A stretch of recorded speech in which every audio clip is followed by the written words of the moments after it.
జొన్నబండ మీద ఉంటున్నా మేము రాళ్ళు కొట్టుకొని బతికే వాళ్ళము. ఆ రాళ్ళు కొట్టుకొని బతికే వాళ్ళను దగ్గరకు వచ్చి ఇంటి ట్యాక్స్ పేపర్ ఉన్నాయి, మున్సిపాలిటీ నుంచి ట్యాక్స్ కట్టిన పేపర్ ఉన్నాయి, ఆ పేపర్ ఇవ్వని ఎంఆర్ఓలు వచ్చారు.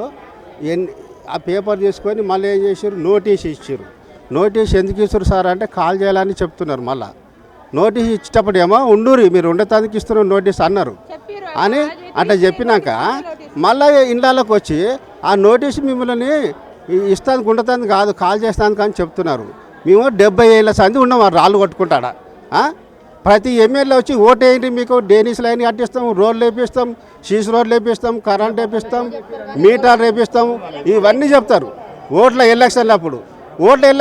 చెప్తారు కానీ ఓట్లు వేసినాక ఎమ్మెల్యే అక్కడ మేము అదే బండ మీద ఉన్నాం. ఇప్పుడు వచ్చి మమ్మల్ని కాల్ చేయమంటే మేము ఎక్కడ పోవాలి? 70 ఏళ్ళ సంది బండ కావాలంటే బండ చూడండి వచ్చి. మా గుడిసెల చుట్టుముట్టు అపాయింట్మెంట్ కడుతున్నారు, మరి వాళ్ళని అడుగుతలేరు. మేము బీద వాళ్ళం, రేకులు వేసుకొని ఉన్నాం, మమ్మల్ని అడుగుతున్నారు. ఇక ఈ బండ కొట్టి బతికే వాళ్ళం మేము, వడ్డేరోళ్ళం సార్. ఈ బండ కొట్టి బతికే వాళ్ళం. ఆ రేవంత్ రెడ్డి కూడా నోటీసు ఇచ్చినట్ట మా జొన్నబండకు. మరి ఆయన కూడా కొంచెమైనా ఇది ఉండాలి కదా. నోటీస్ పేపర్ ఇది ట్యాక్స్ కట్టిన పేపర్ తీసుకున్నారు.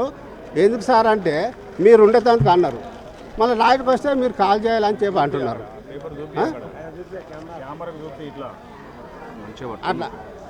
అట్లా నోటీసులు ఇచ్చారు. ఇంటి ట్యాక్స్ పేపర్ తీసుకొని నోటీసులు ఇచ్చారు.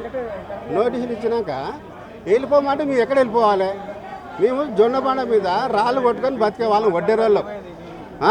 మాకు అపాయింట్మెంట్లు లేవు, ఖాళీ సిమెంట్ రేకులు వేసుకొని ఉన్నాము గుడిసెలలో. మాకు నిద్ర పట్టకుండా 2 రోజులకు ఒకసారి 3 రోజులకు ఒకసారి వస్తారు ఎంఆర్ఓలు. కనీసం మీరైనా రేవంత్ రెడ్డి గారు, ఎమ్మెల్యేలు మైనపల్లి హనుమంతరావు, మరి రాజశేఖర్ రెడ్డి వీళ్ళంతా ఓట్లు వేయించుకున్నారు. ఓట్లు వేయించుకున్నాక ఇప్పుడు ఎవరు వస్తలేరు మా బస్తీకి ఎవరు వస్తలేరు. మీరు కట్టొద్దు, ఇండ్లు కట్టొద్దు, ఆపేయాలి, కూల్ చేస్తాము అని ఇట్లా చెప్తున్నారు, బెదిరిస్తున్నారు. మరి ఎక్కడ వెళ్ళాలి? మేము 70 ఏళ్ళ సంది ఉన్నాం అక్కడ. అందరికీ ఓటర్ రైట్ ఉన్నాయి, రేషన్ కార్డులు ఉన్నాయి, ఆధార్ కార్డు ఉన్నాయి, అన్నీ ఉన్నాయి మా దగ్గర. ఇక ఇంతకంటే ఇక ఏం చెప్పాలి? మేము ఏం చెప్పాలి వాళ్ళకి? ఓట్లు వేసినప్పుడు వస్తారు, దండాలు పెడతారు, ఇట్లా దండాలు పెడతారు, ఓటు వేయడానికి దండాలు పెడతారు, ఓటు వేయమని. దండాలు పెట్టినాక ఓట్లు వేసినాక దండాలు పెట్టిన వాళ్ళు ఇక వెళ్ళిపోతారు, సున్నాలు పెడతారు, మాకు సున్నాలు పెడతారు మళ్ళా. అట్లా చేస్తున్నారు. ఇక ఇంతకంటే ఇక మేము ఏం చెప్పగలం చెప్పు సార్? ఆ రేవంత్ రెడ్డి గారి ఎమ్మెల్యే కానీ, మైనపల్లి హనుమంతరావు కానీ, మరి రాజశేఖర రెడ్డి కానీ వాళ్ళు వచ్చి ఓట్లు వేయించుకున్నాక ఇప్పుడు ఎవరు మళ్ళీ చూస్తలేరు అక్కడ, మరి మేము ఎవరి దగ్గరికి వెళ్ళాలి? ఇలా వచ్చినాం, మీ దగ్గరికి వచ్చినాం సార్, ఎంపీ దగ్గరికి వచ్చినాము. ఇవాళ రాజేందర్ సార్తోనికి వచ్చినాము, మాట్లాడుతున్నాము. మాకు మేలు చేయండి, గరీబుల మేము, మాకు మేలు చేయండి, బతిలాడుకుంటున్నాం. అంబర్పేట నుండి వచ్చాం sir, Golnaka division, new Kamalanagar. మా పరిస్థితి అంటే సార్, మేము గత 30 సంవత్సరాల నుండి అక్కడే ఉంటున్నాము. ఇప్పుడు ఇన్ని ప్రభుత్వాలు పోయినా కానీ ఎవరు మమ్మల్ని ఏం అనలేరు. వీళ్ళు మాత్రం చాలా ఇబ్బందులకు గురి చేస్తున్నారు. మాకు ఏ టైము, ఏ రాత్రి, ఏ పగలో అన్నట్టు చెప్పి భయపట్టిస్తున్నారు. మేము మూసి అని ఒక పెట్టిపోయారు 2 నెలల క్రితం వచ్చి. నోటీసులు కూడా మాకు ఏమి ఇవ్వలేరు, కానీ మాకు అట్లా భయపెట్టిస్తున్నారు. అలాగే సామాను పెట్టి అలాగే కూల్ చేస్తాము అని భయపెట్టిస్తున్నారు. అక్కడ పెద్దవాళ్ళు ఉన్నారు, పిల్లలు ఉన్నారు, ముసలి వాళ్ళు ఉన్నారు. హార్ట్ అటాక్ తోడు ఒక లేడీ కూడా చనిపోయింది సార్. అక్కడ మాకు కరెంటు బిల్లులు ఇస్తారు, కరెంటు ఉంది, రోడ్లు ఉన్నాయి, వాటర్ కలెక్షన్ ఉంది, డ్రైనేజ్ కలెక్షన్ ఉంది, అన్నీ ఉన్నాయి. ట్యాక్సీ వసూలు చేస్తారు. మేము రిజిస్ట్రేషన్ ఫ్లాట్లు కొన్ని ఉన్నాయి, నోటరీ ఫ్లాట్లు ఉన్నాయి. మా ఇల్లు మాకే కావాలి సార్.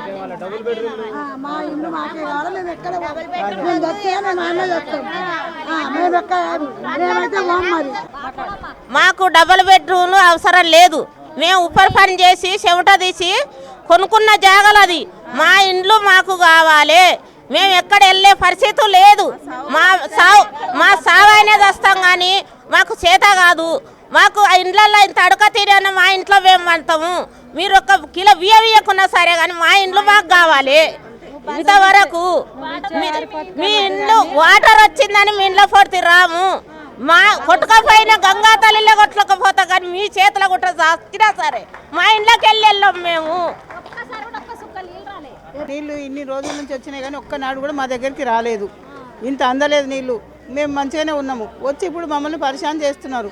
ఉన్నది లేని అమ్ముకొని 50-100 కొనుక్కున్నాము. అదే ఇంత కట్టుకున్నాము. బంగ్లాల మీద కట్టలే, ఒక్క పూర వేసి కట్టుకున్నాము. నాకు కొడుకులు గిట్ట ఎవరు లేరు. అన్నీ అమ్ముకొని ఇంత ఇల్లు ఉంటుంది కదా అని కొనుక్కున్నాము. అది కూడా తీసేస్తే నేను ఒక్కదాన్ని ఎక్కడ పోవాలి బిడ్డ ఈ ఏజ్లో? పోనీ నాకు ఇంకా వేరే కూడా ఎవరు లేరు హిమ్మతు.